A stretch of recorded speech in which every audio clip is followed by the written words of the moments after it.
So this week, the second Bitcoin strategic reserve was just announced. Now, who was it? Was it one of the 25 countries that we've seen on this list that have announced intentions to create a strategic Bitcoin reserve since Trump announced America's plan to buy a lot of Bitcoin? No, it's actually none of Argentina, Brazil, Canada, Cuba, El Salvador, any of the other countries on this list. We're actually talking about a different country in Southeast Asia that wants to replicate what El Salvador has done. Okay, so we are not talking about the breaking news that came out today that Dennis Porter has broke. As we can see, everybody's talking about this strategic Bitcoin reserve. Dennis Porter earlier today broke the news that the fifth state has now announced legislation to introduce a strategic Bitcoin reserve. It already has 11 co-sponsors, and a lot of people are very bullish about North Dakota finally implementing a strategic Bitcoin reserve and finally buying Bitcoin like El Salvador and like this second brand new country are doing. Okay, the new news that's come out this week is actually news of a country actually buying Bitcoin, not just announcing intentions to buy Bitcoin. So we can see here, why would this country want to replicate what El Salvador has done and is doing? I mean, let's not forget what El Salvador is doing right now. They are aggressively buying Bitcoin. They have just completely thrown their original plan out the window of buying 1 Bitcoin a day. We can see here, in the past 2 weeks, El Salvador has had 3 separate days where they've bought 11 Bitcoin in a day. Those are $1 million buys. And maybe, just maybe, it's this chart right here that is triggering more and more nation state FOMO and more nations to actually not only just announce intentions to create a strategic Bitcoin reserve, but actually go out there and start buying Bitcoin. So who are we talking about today? What's the news that's come out this week? And again, there's a little bit more to this news than initially meets the eye. So the news is that there is a special economic zone in the Himalayan mountains, in the kingdom of Bhutan, that's going to be creating a strategic Bitcoin reserve. Now, again, like I said, there's a lot more to this story because there's actually a city in Bhutan, not the country. It's a city within the country that already holds, as we can see, $1.1 billion worth of Bitcoin. Now, this is why I think this news is a little bit different, because Bhutan already holds an enormous amount of Bitcoin. They hold 1.1 billion, and let's not forget, the entire country's GDP is only 2.8 billion. It's not a large amount of GDP or economic activity. And that's because the country of Bhutan, they only have something like 780,000 citizens, less than 1 million. Okay, so we have El Salvador, the first country to officially introduce a strategic Bitcoin reserve. They're a tiny little country. They're 6 million people strong. And now we have the second to officially really start buying and getting in there, as opposed to just making announcements of announcements. Bhutan is also a very small country. So this kind of plays on the theme of today's video about decentralization. We're going to be talking a lot about decentralization and a lot of the trends we're seeing. Okay, I think it's interesting that the smaller, more nimble nation states are the ones able to make these moves. They're the ones potentially catching up to the West. And I really do think it's just a matter of time before more and more people move to live in these smaller nation states. That's a discussion I just want to park to the side for the moment. I want to break down this news and what's actually going on in the kingdom of Bhutan. Because like I mentioned, they're squatting on a lot of Bitcoin. We can see it very clearly here. $1.1 billion worth of Bitcoin. Again, if you were to look at this on a percentage basis, it's like 30% of their GDP, which is just absolutely crazy when we really think about it.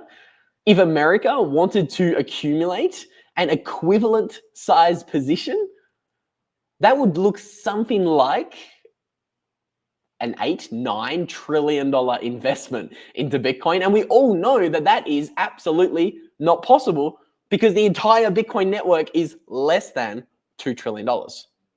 So what Bhutan is doing is really big. Okay, I believe this move is going to enable them to really leapfrog up the global wealth in regards to how nation states are compared against each other. So let's have a look here. Before I break down the more recent news and the really interesting differences there is in Bhutan, because today I only learned that Bhutan had a special economic zone that the king specifically set up, and this is where Bitcoin is being adopted. Again, we're going to get into the interesting stuff regarding the news in a moment, but again, I just want to remind you guys, this here is a tweet that I threw together a little while ago. So it's looking at how much Bitcoin each country holds. At the time, Bhutan was squatting on 13,000 Bitcoin. And as we can see by this image, they only have around 780,000 people. So very, very small population. Now, what I wanted to do was I wanted to see how much Bitcoin per capita or per person each country held. Because we all know that America and China hold a lot of Bitcoin. We can see them on this little list here that, America holds somewhere around 200,000 Bitcoin. China holds somewhere around 194,000 Bitcoin.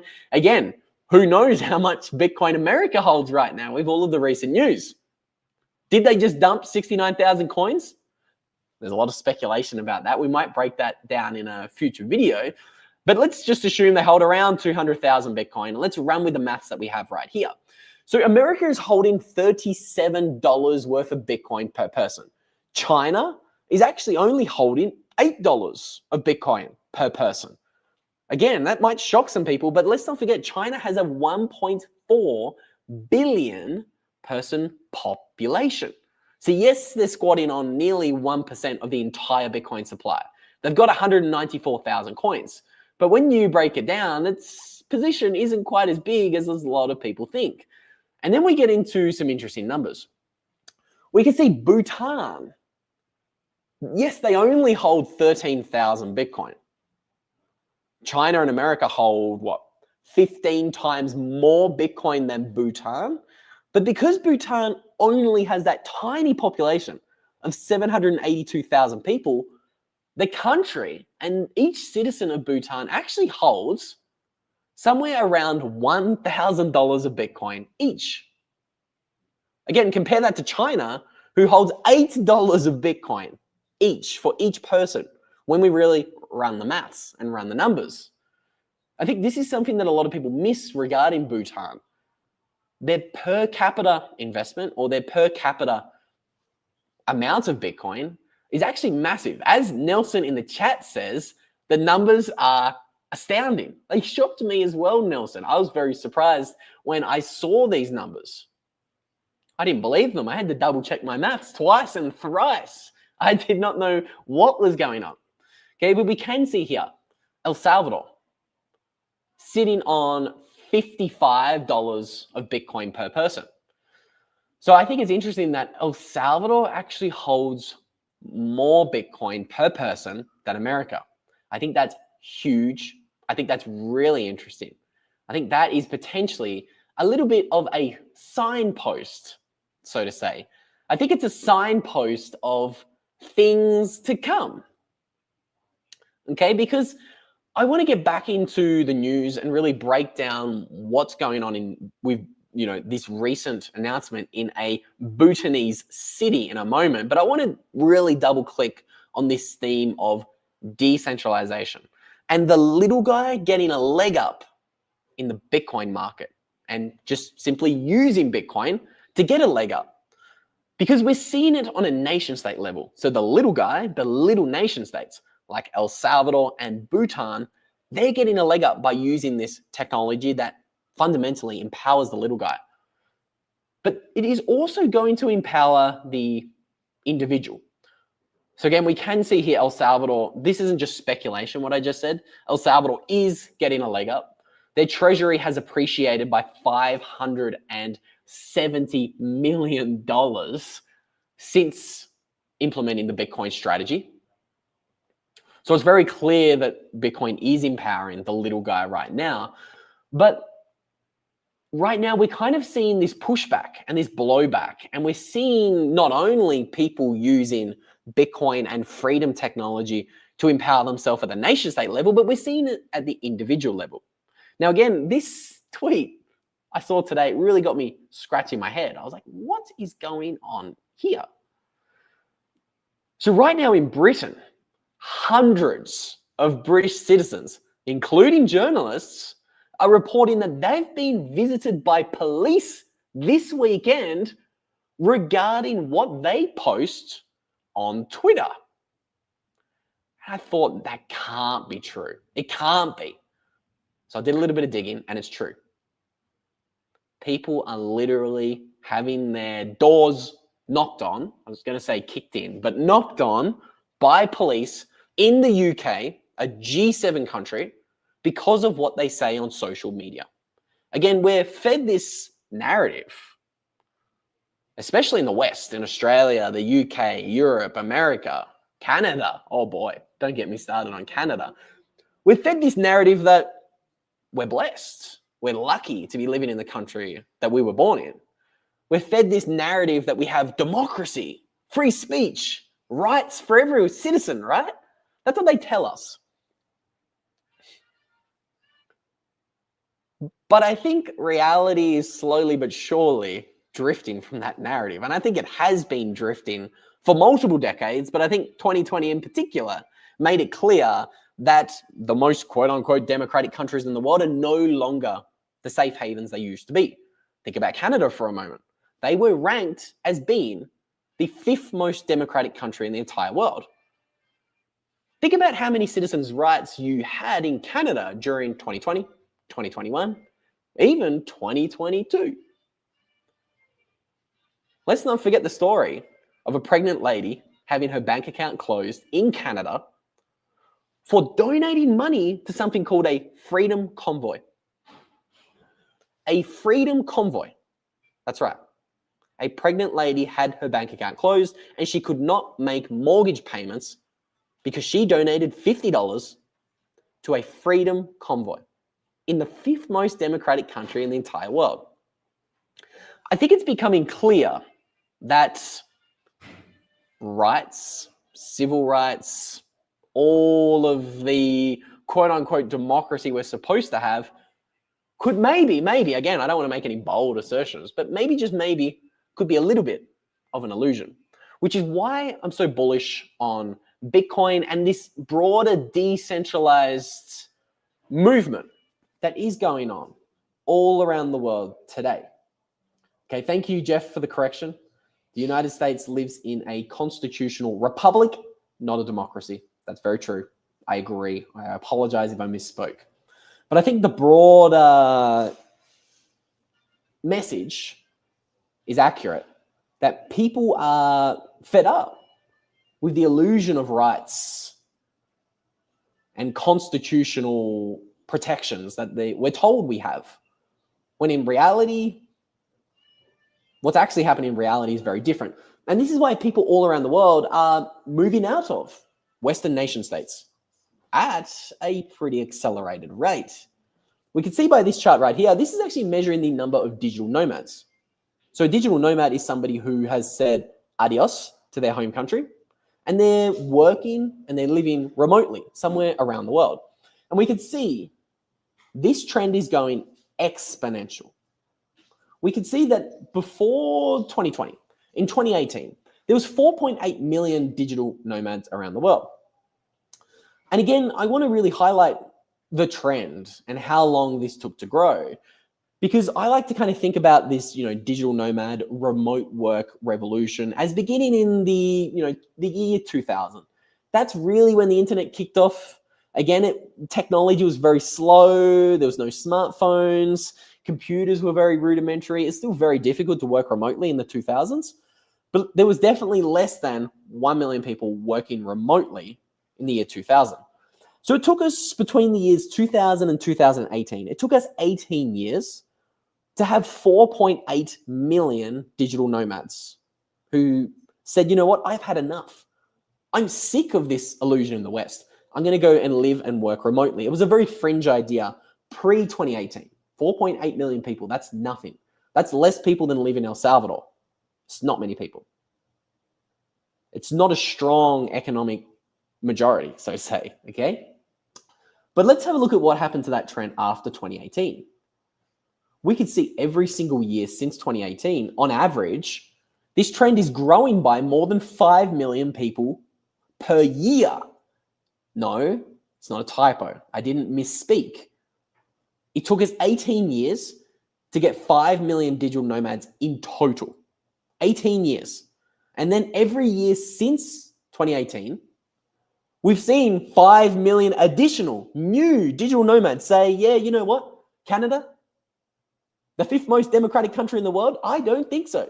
I'm not putting up with the illusion of freedom and rights. I'm not putting up with paying $5,500 for a shoebox apartment in Toronto when I don't even feel safe. People are saying enough is enough. I'm not paying $680 for a shopping cart full of groceries that's not even real food. It's seed oils and it's packaged trash. Yes, the cost of living crisis in Canada and many countries in the West is getting out of control, and people are having enough. We reached this kind of inflection point in 2018. And the only reason we're living through this inflection point is because of the technology available at our fingertips today. These are technologies like the internet. You can work from anywhere around the world on your laptop. It's what I'm doing right now. I'm making a video from Medellin, Colombia, live streaming to 2,110 of you guys on Twitter and YouTube on a Friday night at 6:30. It's crazy. If you had tried to convince somebody 10 years ago that this is considered work, they'd think you're nuts. They wouldn't have believed me. Okay, the entire idea of work has fundamentally changed, and that's because of technologies like the internet and Bitcoin. All of a sudden, Bitcoin is liberating the 4 billion people around the world who are living under authoritarian regimes. Okay, Bitcoin is banned in so many different countries all around the world. And again, a lot of people living under these authoritarian regimes, they're suffering from inflation rates above 10, 20, 30, 40, 50%. They're being forced to use a money that steals half of its value from its citizens every single year. Again, 4 billion people live in authoritarian regimes that have inflation above 10%. Nigeria, the currency in Nigeria has lost 70% of its value this year. I'm going to show you guys a chart so you believe me. But in Nigeria, the government has repeatedly attempted to ban Bitcoin. Repeatedly. They even said, you know what? We're going to lock the bank accounts down. We're going to try to force everybody to use our CBDC. And it isn't working. It is not working in Nigeria because adoption of Bitcoin in Nigeria is 30 to 40% based on multiple different surveys. So as promised, here's the chart. This is the US dollar versus the Nigerian naira. I hope I pronounced that correctly. The dollar since April 2023 is up by 250% against the naira. That would represent a loss in purchasing power well over 75%. In my quick maths does me well here on the live stream. So again, we all know the US dollar's lost how much value against goods and services since 2020? 40%? 50%? Well, this is the chart of the naira against the US dollar. It's in down-only mode. Since 2022, the naira is down 72% against the US dollar, which has lost 50% of purchasing power against the goods and services since 2020. And this is why Bitcoin is at all-time highs in the Nigerian currency, in the Naira. And this is because, and the reason why we have such big adoption of Bitcoin in Nigeria is because the people are smart. They're finding sly, roundabout ways to get around the government controls being put on the country. Again, the government literally kicked all the exchanges out of the country. They stopped people from getting money out of the bank. They said you can only withdraw $125 worth of the local currency on a monthly basis. The rest of it is getting converted to CBDC token, the e-Naira. Again, Nigeria was the first country to launch a central bank digital currency in Africa. They're a pretty good experiment. They're an experiment I commonly refer to. They've got 220 million people. It's relatively accepted that these people don't have a lot of rights. Again, I don't want to get into politics. So again, take that with a grain of salt. But how do they have 30 to 40% adoption of Bitcoin? Because of sly, roundabout ways. Even considering there are no exchanges in Nigeria, people figure it out. People are smart. People realize, hang on a minute, I don't want to hold a currency that is getting decimated in purchasing power. I want to hold something that's appreciating in value.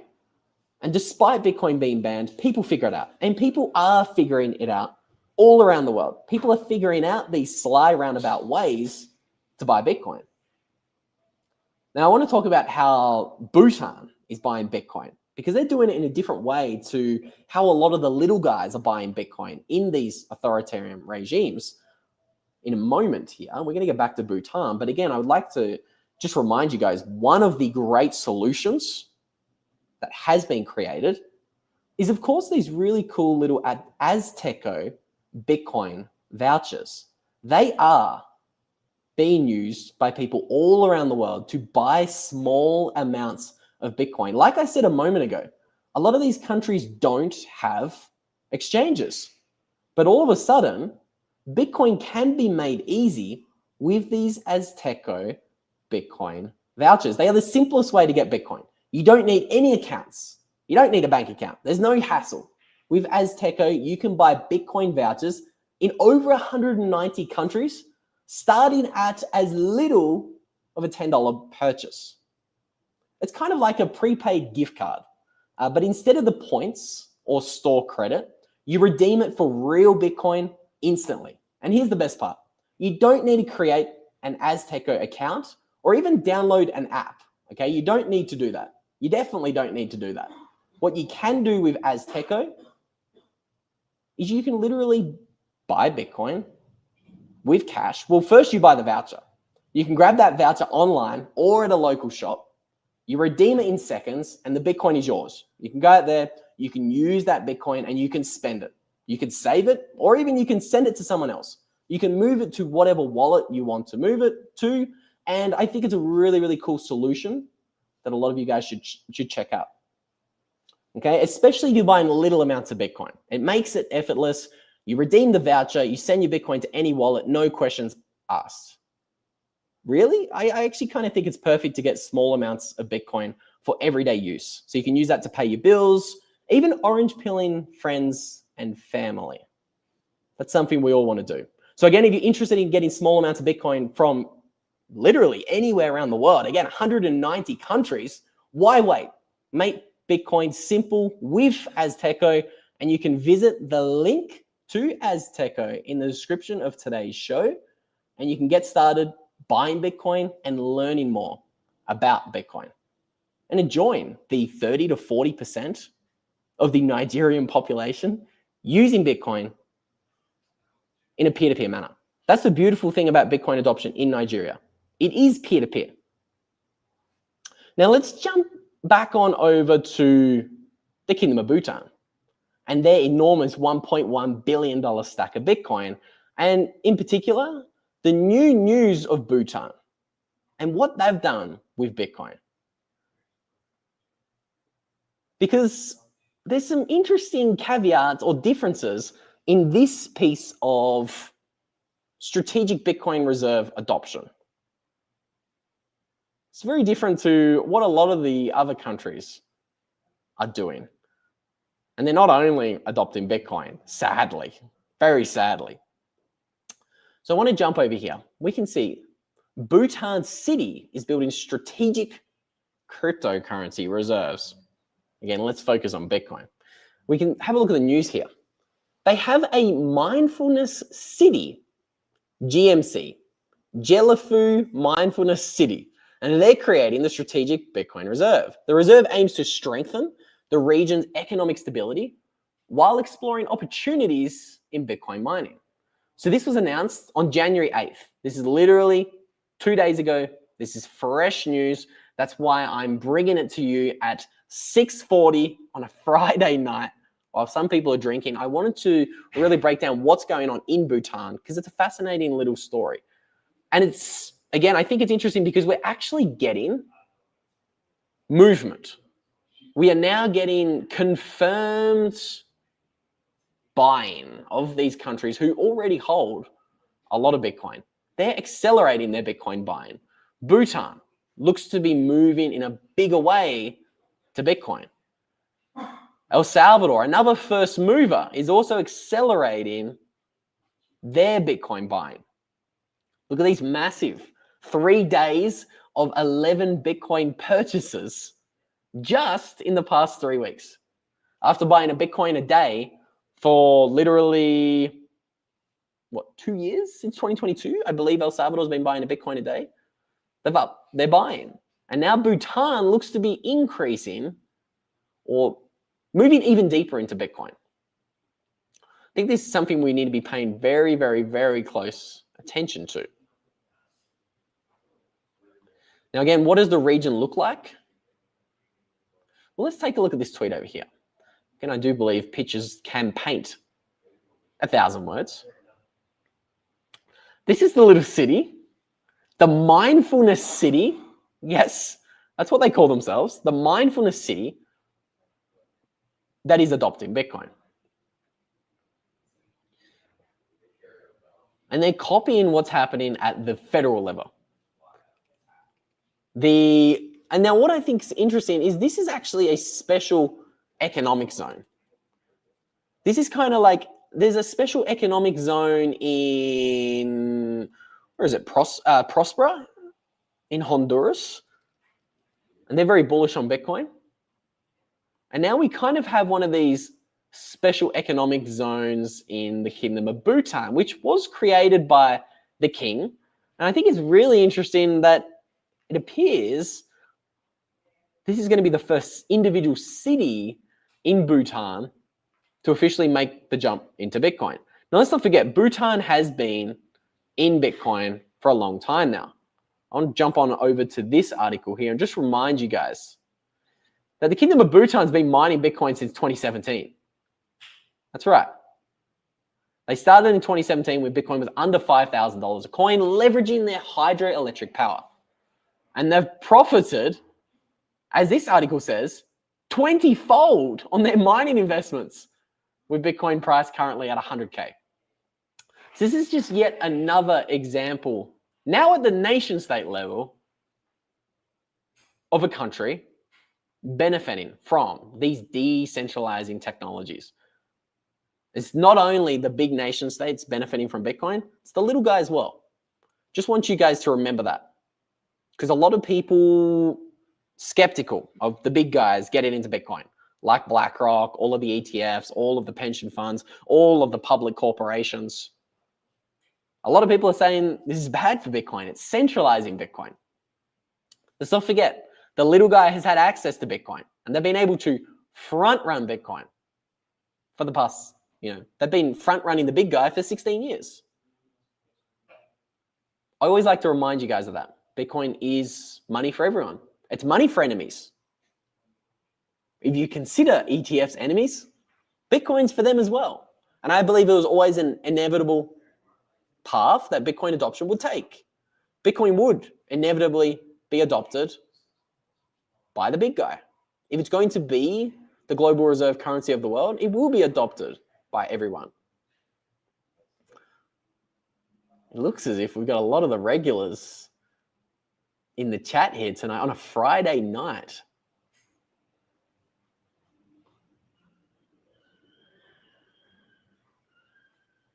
We got All Night Hider in the chat. We got John in the chat. We got McLovin. Elaine's in the chat. All Night Hider asks the question, has everybody bruised the like button for the algo? Make the numbers more astounding. There is 2,790 of you guys tuning in from Twitter and YouTube. Welcome. We do host these live streams probably 2 to 3 times a week. So if you're enjoying them, you can try to subscribe and maybe you'll get notified by YouTube if you are enjoying the stream. And again, if you are looking to buy Bitcoin without having to muck around with any exchanges and give up, 1,000 pieces of all sorts of, IDs and informations, would encourage you guys to check out the vouchers that Azteco, today's show sponsor, are creating. Where is it? Powered by Azteco. Today's stream is powered by Azteco. Just another example of a company leveraging decentralized technology to empower the little guy. Gio's in the chat as well. Everybody's in the chat. Tanya's in the chat. How are you tonight, Tanya? Jeff says that we are winning the war against some of the elites. I agree with Jeff as well. We do need to support Bhutan. Bhutan's such a fascinating example of Bitcoin adoption. I could talk about Bhutan for hours. You guys know I could. We've made multiple videos about Bhutan. But I've already subjected you guys to me ranting and raving about Bitcoin for 32 minutes. So what I will say is happy Friday, everyone. I'm just going to steal your comment, Tanya. I'm going to say happy Friday. I'm going to say keep an eye on what is going on regarding these nation states finally putting some of the talk into action. I think El Salvador and Bhutan's moves to accelerate Bitcoin adoption and accelerate their buying and their overall embracement of Bitcoin, it's going to force a lot of those 20 plus countries we showed you guys in the beginning of today's stream to finally start pulling the trigger, so to say, and really make a move into Bitcoin. So with all that said, thank you so much to the 2,872 of you guys tuning in. It's 7 o'clock where I am, so I'm going to end the stream here. All I will say is enjoy the rest of your weekend. You will see another live stream from us either on Saturday or Sunday. You're going to have to subscribe to know what day that live stream drops. And with all that said, hope you enjoy the rest of your weekend.